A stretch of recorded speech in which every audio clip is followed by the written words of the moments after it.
In this exercise tutorial, I'm going to be taking you through the full and advanced version of a jackknife crunch. If this one is too difficult, make sure you check out my other jackknife crunch videos for regressions on this exercise so you can work up to this one.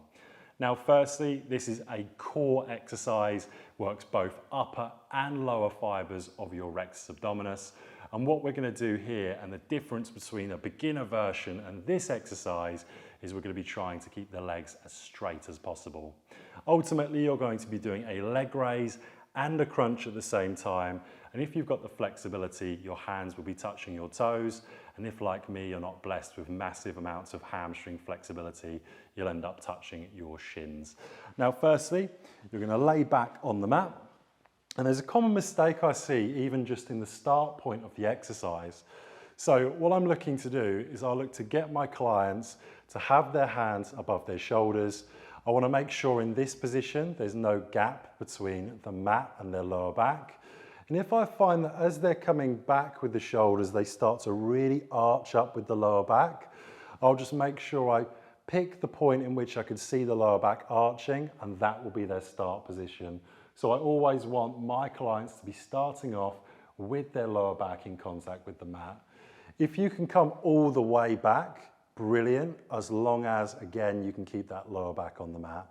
From here, what I want my clients to do is I want them to brace the core, really squeeze down, trying to press their lower back really hard into the mat. And as they do that, they're going to be breathing in, coming up, and breathing out.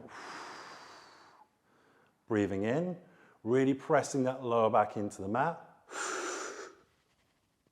and breathing out. So all the time, it's legs and arms up first, at the same time, together, and slowly back down, under control.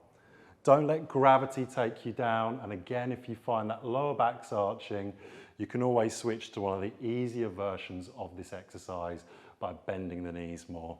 One more time.